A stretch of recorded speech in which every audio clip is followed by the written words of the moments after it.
Lo dijo en la primera hora. Muy bien, 6:36 de la mañana. No se olviden, estamos transmitiendo en vivo a través de las frecuencias de Sonorama en buena parte del territorio ecuatoriano, aquí en Quito, provincia de Pichincha, 103.7 FM Estéreo. Estamos en la internet www.sonorama.com.es. Igualmente estamos con nuestra fanpage de Facebook, Radio Sonorama, nuestro canal de YouTube que se llama Sonorama TV, y como cada mañana transmito en vivo a través de mis cuentas personales. Buenos días a la gente que se une a este espacio a través de mi cuenta de TikTok, Fabricio Vela B. Síganme, por favor, síganme, pongan regalos, manden diamantes, manden todo, saludos, el me gusta, etcétera, en mi cuenta de TikTok, Fabricio Vela B. Unas empanadas pide Roberto Carlos, unas empanadas, ya le vamos a brindar a Roberto Carlos y a Abel, que hizo unas empanadas. Y también estamos acá en mi cuenta personal de Instagram, Fabricio-Vela. Gracias a quienes se unen poco a poco a este espacio informativo y particularmente ese comentario. Y le veo a la Pame Velasco desde la provincia de Carchi, desde San Gabriel, iba a decir, San Gabriel. Saludos cordiales a nuestros hermanos de la provincia de Carchi. No se olviden además que hoy vamos a hablar mucho de Esmeraldas. Tendremos 2 entrevistas después de las 8 de la mañana para hablar sobre la situación tan compleja que viven los hermanos esmeraldeños en estos últimos días. Bueno, entremos en materia con el comentario del día de hoy sin rodeos. Y empecemos con la revisión del calendario. Hay una reformulación del calendario electoral. Póngame el calendario, don Roberto Carlos, póngame el calendario. Calendario aprobado por el Consejo Nacional Electoral y que fue modificado en 2 fechas el último fin de semana tras la decisión de un juez del Tribunal Contencioso Electoral de dar paso a la paridad. Ese es el calendario, usted anote. Ya. Y la fecha de las elecciones a esta hora es una fecha escrita en piedra. A esta hora. El domingo 20 de agosto será la primera vuelta electoral. Pero antes, pues es un calendario regresivo. Antes tenemos algunos hitos. Y claro, las organizaciones políticas están que corren. Hoy estamos 6 de junio. Les queda 4 días para estructurar sus binomios presidenciales. Hay apenas 2 binomios anunciados. Uno confirmado inclusive con la aceptación, no la inscripción, sino la aceptación del binomio presidencial, el integrado por Daniel Noboa Sin y por Verónica Abad, auspiciado por la lista 4, el movimiento PIT, y por la lista 35, el movimiento Mover, a la espera de que ocurra lo propio con el binomio de la lista 25, el movimiento Construye, Fernando Villavicencio y Andrea González. Eso que hay hasta hoy. Pero ustedes noten en la parte superior que dice del 25 de mayo al 10 de junio, elecciones primarias y registro de alianzas. Ese término de elecciones primarias me parece, créanme, tan pomposo, tan forzado, tan tirado de los cabellos. O sea, en un mundo ideal, en un país que se precie de respetar los valores democráticos, con partidos y movimientos políticos fuertes, debería ser lo ideal. Aquí es una broma, aquí es un remedio, ¿ya? Aquí le ponen en el Consejo Nacional Electoral elecciones primarias, pomposísimo el término, ¿no? Pero bueno, tienen hasta el 10, que es el sábado. Es que era martes, miércoles, jueves, viernes y el sábado, para llevar adelante la designación de sus candidatos y, por supuesto, la decisión del Tribunal Contencioso Electoral, de un juez del Tribunal Contencioso Electoral, del pasado viernes les puso a correr y les ha generado más de un dolor de cabeza a los partidos y movimientos. Y luego tenemos hasta el 13 de junio, la fecha está corriendo, la inscripción y notificación del listado de candidatos. A esta hora ningún partido y movimiento político ha inscrito sus candidatos, ninguno. Todo esto va a quedar para el último. O sea, ya me imagino cómo será el sábado y cómo será de aquí al 13. El día 13 con seguridad será la fecha en la cual tendremos cualquier cantidad de gente en el Consejo Nacional Electoral y en las delegaciones electorales de las 24 provincias del país. Luego tenemos el mes de julio, ya, donde, digamos, durante todo ese mes, el Consejo Nacional Electoral llevará adelante el análisis de las candidaturas, seguramente las calificará, luego se abrirá la etapa esta de impugnaciones, que siempre hay, y claro, hay incluso la posibilidad de que reclamaciones lleguen hasta el Tribunal Contencioso Electoral. El domingo 6 de agosto, aunque no lo crean, esto está a la vuelta de la esquina, estos plazos son muy rápidos, les muestro para que más o menos tengan ustedes una idea de lo que se viene. El domingo 6 de agosto se presentará el listado oficial, ya jurado y sacramentado, de los candidatos con todos los recursos resueltos, tanto a nivel del Consejo Nacional Electoral cuanto a nivel del Tribunal Contencioso Electoral. ¿Ya? De ahí tendremos el inicio de la campaña electoral, del 8 al 17. El domingo 13 será el debate entre los candidatos presidenciales. De todo apunta a que, como están las cosas, serán más de 6. Mi aspiración, mi idea, era de que no sean más de 5 o 6 candidatos, pues parece que serán más de 6. Aparentemente al menos 8, aparentemente. Me imagino yo que con 8 candidatos, si es que los hay, se hará un debate con la presencia de todos, uno solo, como debería ser. Allá me dicen sobre lo de Noboa que ya culminó el proceso de inscripción de la candidatura. Lo de la aceptación efectivamente fue el viernes y ya culminó el proceso de inscripción de la candidatura. Entonces, esta hora, el binomio Daniel Noboa-Verónica Abad es el primero que formalmente ha registrado la inscripción de la precandidatura. Gracias por ese dato que me acaba de pasar. Gracias, Belkis, por ese dato, información que no la tenía a la mano. Bueno, retomo. De ahí tendríamos el domingo 20, obviamente jueves 17, viernes 18 y domingo 20. El domingo 20 la primera vuelta. Luego tendríamos, si hay segunda vuelta, la campaña electoral del 24 de septiembre al 12 de octubre. Más o menos en octubre se calcula la entrega de credenciales a los asambleístas. Se cree, se estima que podría ser la última semana de octubre la entrega de las credenciales a los legisladores. Y más o menos dentro de la primera quincena de noviembre se posesionarán los nuevos legisladores si hay segunda vuelta electoral. La nueva asamblea se posesionará siendo Guillermo Lasso aún presidente de la República. Luego vamos al domingo 15 de octubre, que será la segunda vuelta. Antes, el domingo 1 de octubre, el debate de los finalistas de la elección presidencial. Y noviembre consta allí la entrega de credenciales a presidente y vicepresidente. Más o menos se calcula que sería la última semana de noviembre la proclamación de resultados y la entrega de las credenciales. Y que el nuevo gobierno se instale. Gracias, don Robert. El nuevo gobierno se instalaría más o menos dentro de la primera quincena de diciembre. Esto para que más o menos ustedes tengan claridad sobre cómo está el calendario del proceso electoral que se avecina. Ahora, ¿por qué les muestro esto? Ustedes conozcan. Porque, amable audiencia, estas elecciones se convierten en una brillante oportunidad para que, aparte de la obligación que tenemos de votar, porque en el Ecuador el voto es obligatorio. Usted sabe que si no vota, tiene que pagar una multa y una sanción. El voto es obligatorio en el Ecuador. Entendamos el momento político que vive el país.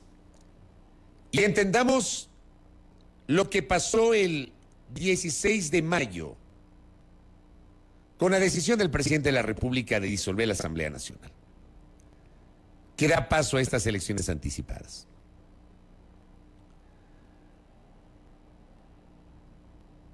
Es un momento en el cual en realidad no tenemos mucho tiempo. Y justamente porque no hay mucho tiempo y será una campaña muy corta, todos los plazos están muy apretados, de acuerdo a lo que dice la norma. Eso nos obliga a hacer un profundo análisis sobre por quiénes vamos a votar. Y aquí es pertinente aclarar algo que se ha difundido en las últimas horas, me imagino yo que con un propósito oculto.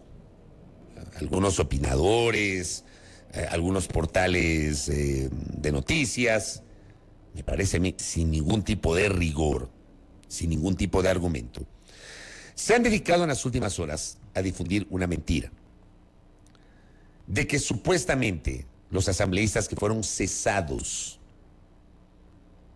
el 16 de mayo no pueden ser legisladores.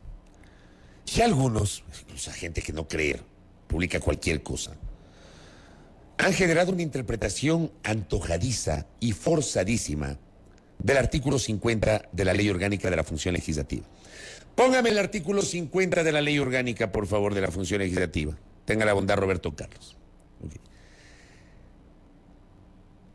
Para tratar de justificar algunas publicaciones de las últimas horas, invocan este artículo que muestro a la audiencia y que está en su pantalla, que es el artículo 50 de la Ley Orgánica de la Función Legislativa, que se refiere a la disolución de la Asamblea Nacional. Entonces, el primer inciso recoge lo que dice el artículo 148 de la Constitución, la capacidad del presidente de la República para disolver por una sola vez la Asamblea Nacional. Recoge ahí las causales, arrogación de funciones que no le competan constitucionalmente previo dictamen de la Corte Constitucional, o si de forma reiterada e injustificada obstruye la ejecución del Plan Nacional de Desarrollo, o por grave crisis política y conmoción interna, que fue la causal aplicada por Guillermo Lasso Mendoza en el decreto ejecutivo 741, que el 16 de mayo del 2023 dispuso la disolución de la Asamblea Nacional y la aplicación de esto que popularmente le llamamos la muerte cruzada. Y nos vamos al tercer inciso, que es lo que está marcado ahí en un recuadro, y ese recuadro se ha difundido, lo han viralizado.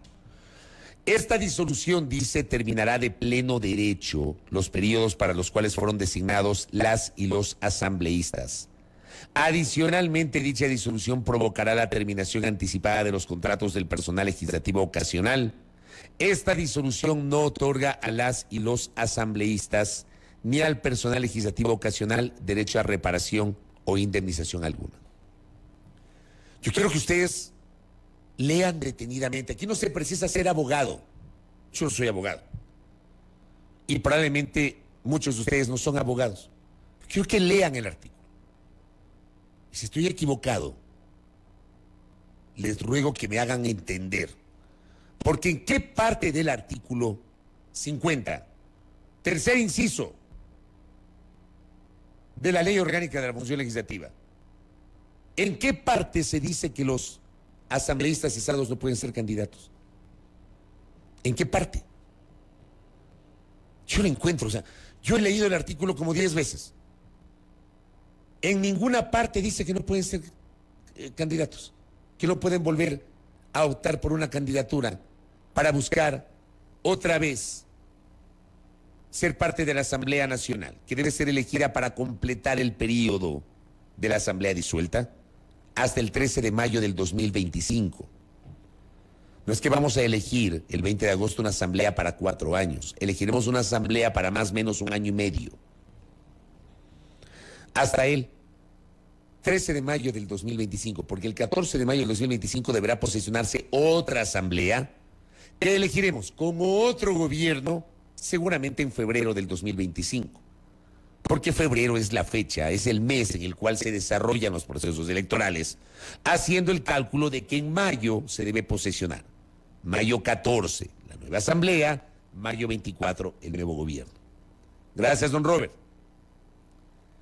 En ninguna parte, gracias, Roberto Carlos, en ninguna parte, dice ahí que los legisladores cesados no pueden ser asambleístas. Pero además, hay una sentencia de la Corte Constitucional, no de la actual, es una sentencia que no es reciente, es una sentencia de un organismo que está ahí, que existe, y que deja sentada jurisprudencia. Póngame la sentencia de la Corte, por favor. Hay que revisar, está para comentar, hasta para rebatir hay que revisar y hay que leer. Ahí está la sentencia de la Corte Constitucional. Esto, por ejemplo, ha sido aclarado por juristas respetables que siempre aportan al debate en el mundo digital, como Pedro Cornejo, Néstor Tolinostroza, e incluso gente que apoya al gobierno como el constitucionalista Azuayo José Chalco. Que revisar esta sentencia nomás. Y dice, en el numeral 4, lo que está marcado, esta Corte interpreta también que aquellas personas que se postulasen como candidatos, sea para la Asamblea como para la Presidencia de la República, en los casos de los supuestos previstos en los numerales anteriores de la parte resolutiva de esta sentencia, es decir, destitución del presidente de la República y disolución de la Asamblea Nacional, se entenderá que su eventual elección ratificatoria en algunos casos, que leer, ratificatoria en algunos casos, para el supuesto de quienes fueron cesados, así como quienes participaren de forma libre y voluntaria en este proceso eleccionario, o sea, los nuevos candidatos. El desempeño de la función como autoridades de elección popular lo ejercerán únicamente para completar el resto de los respectivos periodos. Por lo tanto, no se trata de un nuevo periodo computable para el caso de una eventual reelección. Gracias, don Robert. Los asambleístas, los 137 legisladores que estuvieron en el último periodo, a juicio de muchos, si no el peor, uno de los peores periodos legislativos que la historia recuerde. No nos perdamos en eso. La asamblea cesada era una asamblea paupérrima, no mala, paupérrima, con algunos legisladores de una calidad, pero de llorar. Pero usted no le puede quitar el derecho a esos legisladores, por muy paupérrimos que hayan sido, aunque su papel haya sido malo, terrible, paupérrimo, bajo. Usted no le puede quitar la posibilidad de ser candidatos. Pero ¿sabe qué? Usted, amigo y amiga que me escucha, usted sí tiene la posibilidad de que si ese legislador tuvo un papel deplorable, paupérrimo, terrible, cuestionable, usted lo puede castigar en las urnas. Usted lo puede castigar. Es más, usted debe castigar a ese legislador, a ese candidato que quiere volver a ser parte de la asamblea. Ese exasambleísta que no cumplió con decoro su trabajo, que formó parte de una asamblea de llorar, con las excepciones del caso, como todo en la vida. Usted, yo, todos nosotros, tenemos la posibilidad de castigarlos en las urnas. Porque yo leo que la gente dice, era de que les impidan, que no sé qué. Bueno, no les impiden. Probablemente en un mundo ideal era lo lógico. Los integrantes de una asamblea disuelta no deberían ser candidatos, no deberían tener la posibilidad de postularse. No deberían. Se debería elegir una nueva asamblea, aunque sea una asamblea temporal para completar el periodo. Yo sí creo que debería ser una nueva asamblea, con nuevos actores políticos. En un mundo ideal, y es mi opinión, yo creo que los 137 asambleístas que fueron cesados no deberían tener la posibilidad de postularse de nuevo para completar el actual periodo. Es mi criterio.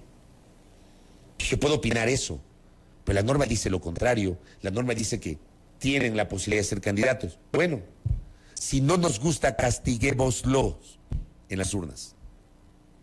¿Cómo? Votando bien. Votando bien. Si vemos que en la cabeza de las listas, y revisemos las listas, están esos legisladores de una calidad paupérrima, legisladores que no trabajaron, legisladores que no presentaron nunca ni siquiera una observación. A mí, por ejemplo, no me hace ruido, créanme, un legislador que no presente proyectos de ley o que presente pocos proyectos de ley. Porque aquí aparentemente hay personas que piensan que los legisladores son una máquina de producción de leyes y que tienen que presentar cualquier cantidad de leyes. No tienen idea cuántos proyectos de ley reposan en los archivos de la Asamblea, que han sido presentados por legisladores, que quieren luego, en sus rendiciones de cuentas, decir, yo presenté 20 proyectos de ley el último año. Soy el legislador, legisladora que más proyectos de ley presentó. Y la calidad. Hay legisladores que han presentado proyectos de reformas legales de un artículo, de uno. Vayan y vean en la Comisión de Justicia y Estructura del Estado de la Asamblea. ¿Cuántos proyectos de reformas al Código Orgánico Integral Penal se presentaron solamente para modificar un artículo? Pero eso lo presentan como la calidad, la cantidad de proyectos de ley. A mí me hace ruido el legislador que no aporta, el legislador que calienta el puesto en las comisiones, el legislador que no presenta observaciones, el legislador que no se involucra en el trabajo, el legislador que tiene un equipo, entre comillas, que no le aporta nada, o el legislador que les exige diezmos. Legislador que tiene ahí sus 4 cupos de la Asamblea, pero resulta que les quita la mitad del sueldo.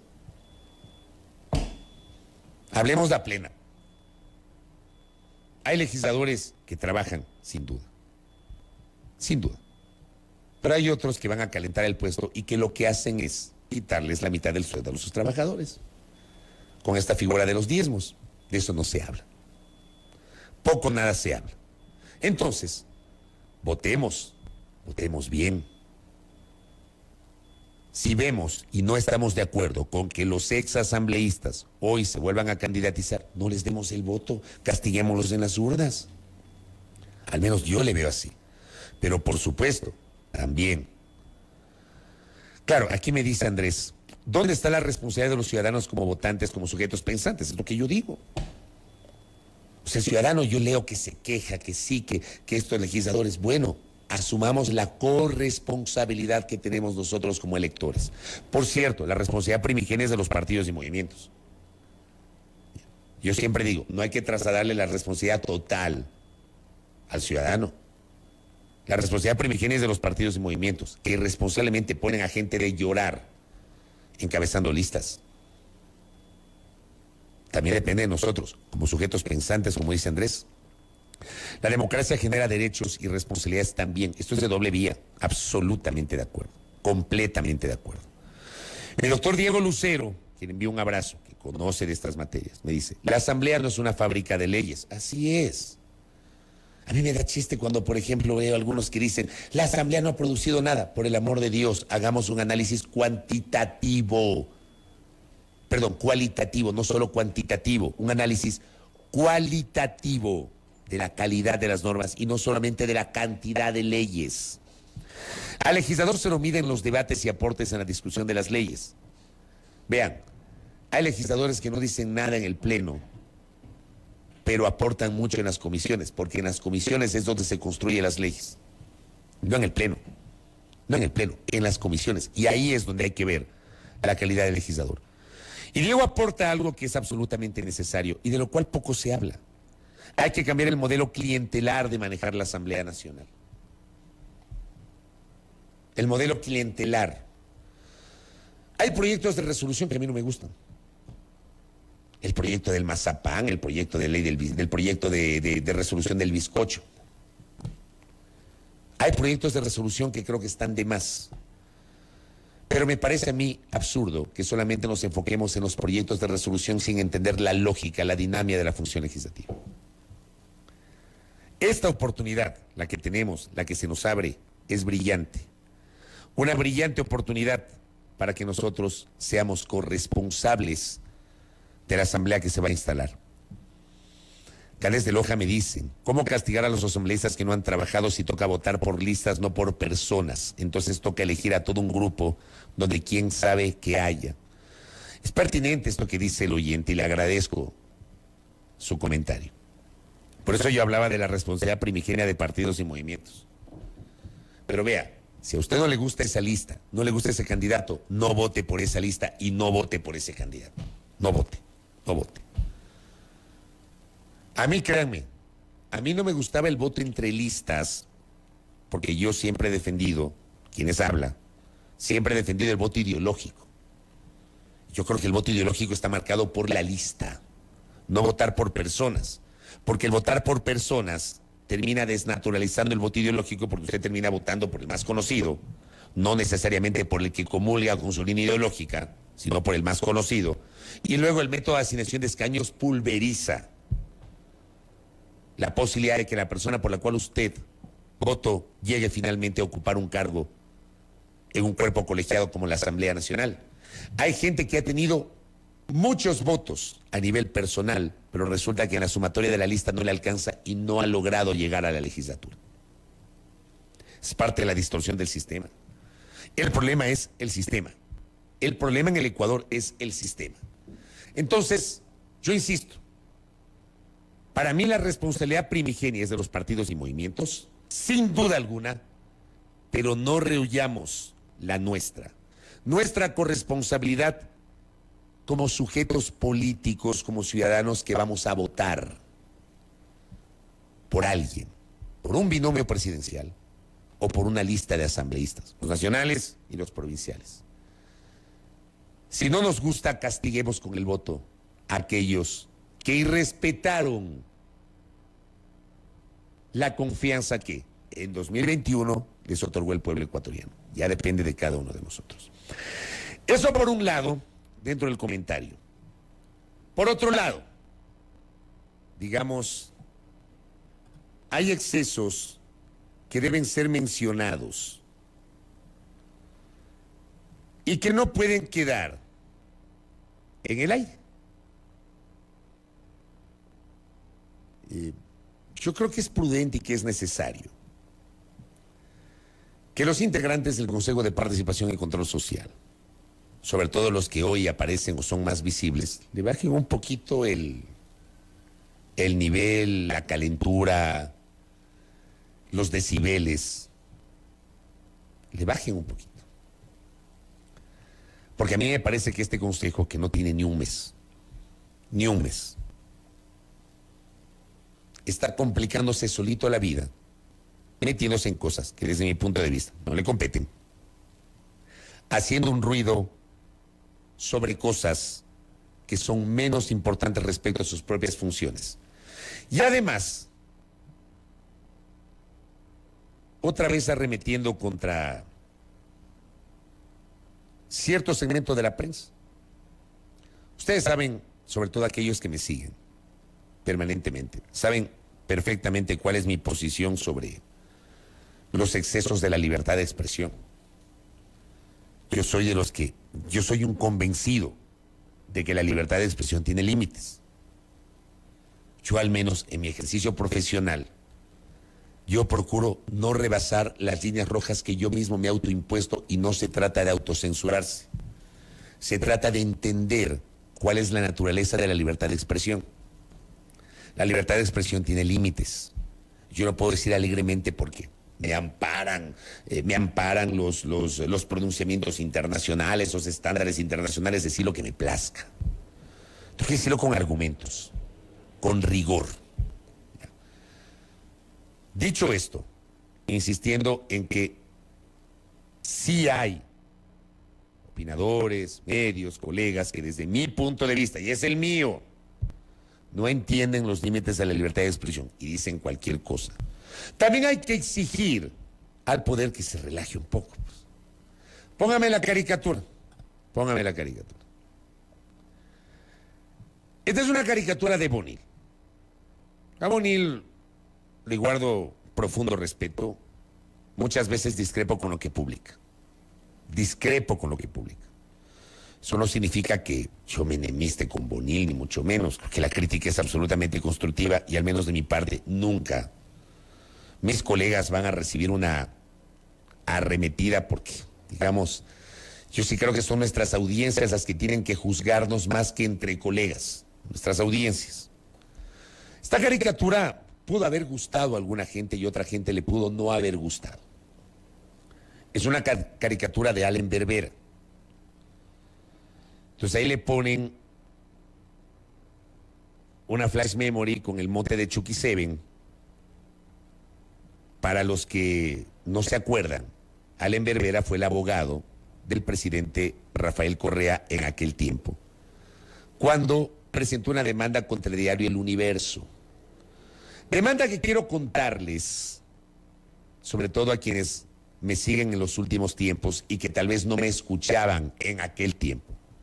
De manera con la cual este periodista siempre estuvo en desacuerdo y lo dijo públicamente. Que por supuesto, cuando ocurrió esto, no teníamos las transmisiones de YouTube o de Facebook, tal vez no hay un registro de video, pues.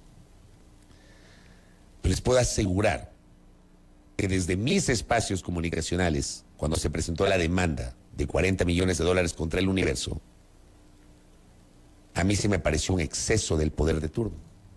Yo sí cuestioné, por ejemplo, el artículo escrito por Emilio Palacio, que es el que desata la demanda contra el Universo. Y yo, insisto, yo defiendo los límites de la libertad de expresión. Pero de allí a llegar a judicializar el tema e incluso incorporar al Universo por autoría coadyuvante, me parece que era el término empleado, a mí me pareció un exceso terrible. Entonces de ahí viene lo de Chucky 7. Chucky 7 era un archivo en una flash memory, esto lo denunció el abogado Joffrey Campaña en su momento, que supuestamente contenía la sentencia del caso El Universo. Y el doctor Allen Berbera, en aquel tiempo, fue abogado del presidente Correa. Entonces, vemos esta caricatura. Gracias, don Roberto Carlos. Que puede gustar o no. Claro, hay gente que aplaude al caricaturista por esto y hay gente que lo repudia. Pero lo que me parece insólito, ustedes vieron la caricatura. Póngame de nuevo la caricatura. Póngame de nuevo la caricatura. En la caricatura no hay ninguna otra leyenda que diga, y ahora Chucky 7 Vera va tras la fiscal. No dice nada más. Gracias, Roberto Carlos. Dice nada más. Resulta que el padre, el jurista doctor Guten Berbera, el padre del actual presidente del Consejo de Participación Ciudadana y Control Social, le demanda a Javier Bonilla Bonil por esta caricatura, pero pone una serie de argumentos que, digo, veo la caricatura y me encantaría saber cómo el doctor Guten Berbera llegó a esa conclusión. En la parte pertinente dice: dejo expresa constancia que en contra de mi hijo, doctor Allen Berbera Rivera, se ha dado un concierto doloso lleno de mentiras, de engaños para perjudicar su honor, honra, credibilidad y buena fama, entre autores directos e inmediatos, en la cual Bonil es tan solo un bufón, un payaso, una marioneta. Aquí los verdaderos mafiosos son los que lo manejan, los autores de atrás, y están en ciertos medios de comunicación. Es muy lamentable que ciertos medios de comunicación son utilizados como sicarios, como instrumentos, como medio para amedrentar, intimidar, causar daño y ofender. Estos miserables no nos van a derrotar ni a vencer, porque la Constitución de la República del Ecuador y la justicia prevalecerán sobre los oscuros intereses. Y hay otra parte donde el doctor Guten Berbera habla de supuestos delitos que la caricatura, desde la óptica del doctor Guten Berbera, le atribuyen al doctor Allen Berbera. Dice: en el diario El Universo del miércoles 31 de mayo, que comienza a circular en Guayaquil y otras ciudades del país desde horas de la madrugada, en la página 10, opinión en la columna de Bonil, una caricatura que es calumniosa e injuriosa, que daña y ofende la honra y honor de mi hijo, doctor Allen Berbera, donde se acusa infamemente a mi hijo de una serie de delitos, entre otros: asociación ilícita, delincuencia organizada, peculado, robo, delito de odio, tráfico de influencias, usurpación y simulación de funciones públicas, cohecho, intimidación, etc. Póngame de nuevo la caricatura. Perdónenme, pero las cosas hay que decirlas. ¿En qué parte? No, pues a Belkis no, ahí está, ya. Ahí está la caricatura. ¿En qué parte de esta caricatura, que insisto, puede no gustarles? Explíquenme en qué parte de esta caricatura el señor Javier Bonilla Bonil le daña y ofende la honra del doctor Allen Berbera, acusándolo de asociación ilícita, delincuencia organizada, peculado, robo, delito de odio, tráfico de influencias, usurpación y simulación de funciones, cohecho e intimidación. ¿En qué parte? ¿En qué parte? Gracias, don Robert. Puede no gustarles la caricatura y están en su derecho. Y como digo, A mí hay muchas caricaturas de Javier Bonilla, de Bonilla, que no me gustan. Pero digamos las cosas como son. En esa caricatura, ¿en qué parte Bonilla le acusa al doctor Allen Berbera de asociación ilícita, delincuencia organizada, peculado, robo, delito de odio, tráfico de influencias, usurpación y simulación de funciones públicas, cohecho, intimidación? Vamos. Estas cosas terminan desnaturalizando cualquier debate sobre el ejercicio de la libertad de expresión por un lado y el derecho a la honra por el otro. ¿En qué parte? O sea, tal vez soy yo el que no lo ve. Yo no lo veo. No lo veo. Pero de eso ya vamos a tener otra polémica innecesaria en un país que está hasta la coronilla de este tipo de discusiones superfluas. Y de un país que quiere que se debata realmente la solución de sus graves problemas. Pero en esas estamos. Ahí les dejo para la discusión. Yo les paso mi comentario sobre esto. A mí me parece un exceso del doctor Gutenberg Vera plantear una denuncia contra un caricaturista, interpretando que esa caricatura que les he mostrado 3 veces implica una serie de delitos que él asume. El autor de esa caricatura lo ha aplicado contra su hijo. Y por si acaso, no se trata de espíritu de cuerpo, porque ya seguramente alguna gente dirá que entre periodistas que no sé qué. No. No. Pero ubiquémonos. O sea, yo creo que hay que elevar un poquito también el nivel. Y a mí esto me parece un exceso. Un exceso. En fin. Primera plana. Todas las noticias, todas las voces.